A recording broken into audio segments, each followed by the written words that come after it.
चंदनपुर गांव में राजेश नाम का एक आदमी अपनी पत्नी के साथ एक छोटे से घर में रहता था। रमेश की गांव में एक दुकान थी जिसमें वह मोमोज बनाकर बेचा करता था।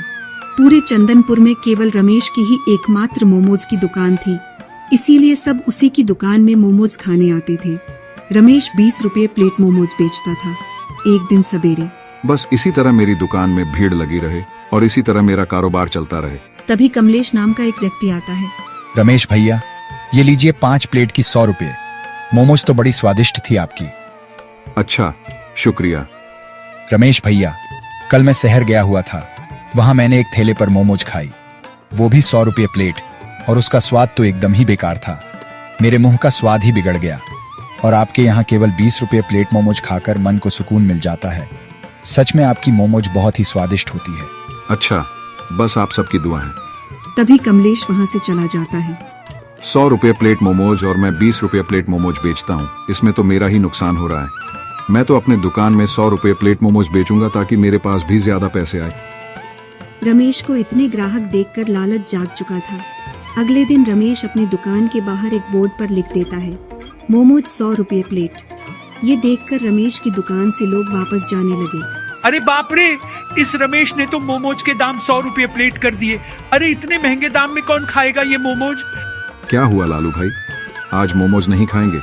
क्या रमेश भाई, आपने मोमोज के दाम इतना कैसे बढ़ा दिए?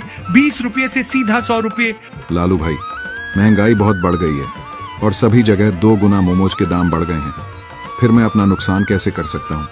चलो ठीक है, जहाँ रोज के 5 प्लेट खाते थे, आज 1 ही प्लेट खाएंगे। लालू रमेश की दुकान पर आकर 1 ही प्लेट मोमोज खाता है। ऐसे ही सभी लोग जो रमेश की दुकान पर 3-3, 4-4 प्लेट मोमोज खाते थे, अब बढ़ते दाम के कारण सब 1 ही प्लेट मोमोज खाने लगे। रात के समय रमेश की दुकान में कुछ मोमोज बच चुकी थी। इतनी मोमोज बच गई, ये तो रात भर में खराब हो जाएगी। रमेश वो मोमोज लेकर घर चला जाता है और बबीता को पूरी बात विस्तार से बताता है। मैंने आपसे कितनी बार कहा है कि आप इतनी लालच मत कीजिए, पर आप कभी मेरी सुनते ही नहीं। देखिए, लालच करने से हमेशा नुकसान ही होता है। अब इतनी सारी मोमोज तो खराब हो जाएगी ना। बबीता, ये सब मोमोज एक बड़े से बर्तन में रख दो।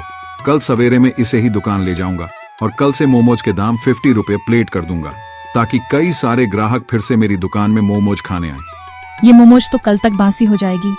आप इसे फेंक दीजिए, वरना इसे खाकर लोगों का पेट खराब हो जाएगा। क्या फेंक दूं? अरे बबीता, ये मोमोज 1000 रुपये के हैं और तुम कहती हो कि मैं इसे फेंक दूं? अरे कल मैं इसे ताजी मोमोज में मिलाकर बेच दूंगा, किसी को पता ही नहीं चलेगा। बबीता रमेश को ये काम करने से मना करती है, पर रमेश तो लालची था, वह बबीता की एक नहीं सुनता। अगले दिन रमेश वो मोमोज लेकर अपनी दुकान में आता है और अपनी दुकान में मोमोज बनाने लगता है। अब 50 रुपये मोमोज के दाम सुनकर फिर से रमेश की दुकान पर ग्राहकों की लाइन लग जाती है। चलो, मैं कल की ये मोमोज इस ताजी मोमोज में मिला देता हूँ, किसी को शाक भी नहीं होगा कि इस मोमोज में बासी मोमोज मिला हुआ है। रमेश ऐसा ही करता है। उसके बाद लोग जैसे ही वो बासी मोमोज खाते हैं तो लोगों के पेट में दर्द होने लगता है। अरे ये क्या खिला दिया रमेश भैया आपने?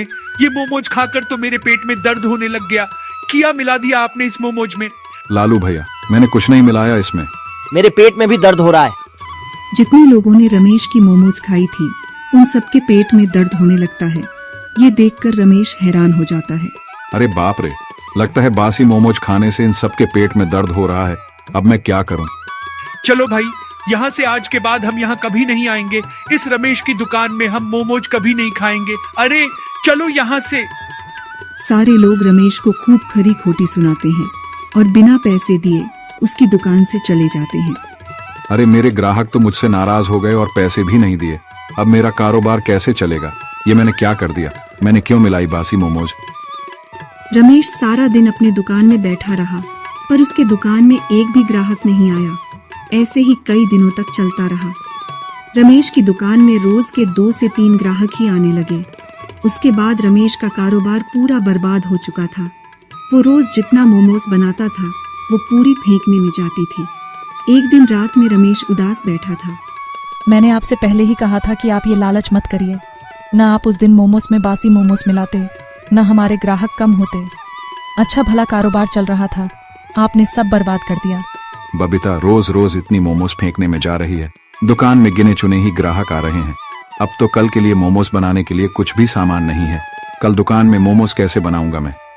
जी, आप ये काम छोड़कर दूसरा कुछ काम ईमानदारी से कीजिए।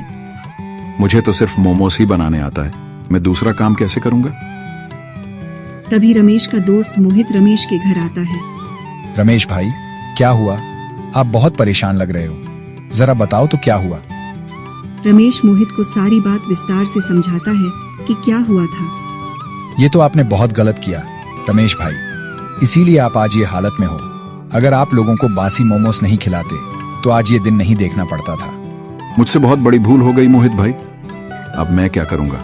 मेरे पास अब कल मोमोज बनाने के लिए पैसे भी नहीं हैं। रमेश भाई, मैं आपको कुछ पैसे उधार देता हूँ, आप उसी से सारा सामान खरीदना और वादा कीजिए कि आज से आप लोगों को बासी मोमोज नहीं खिलाएंगे। मैं वादा करता हूँ भाई, मैं आज के बाद से किसी को भी बासी मोमोज नहीं खिलाऊंगा और पूरी ईमानदारी से अपना काम करूंगा। अगले दिन रमेश फिर से मोमोज बनाने लगता है और मोमोज के दाम भी पहले की तरह 20 रुपये प्लेट कर देता है। लोग धीरे धीरे उसके दुकान पर फिर से आने लगे और रमेश फिर से पहले की तरह ईमानदारी से मोमोज बेचने लग गया।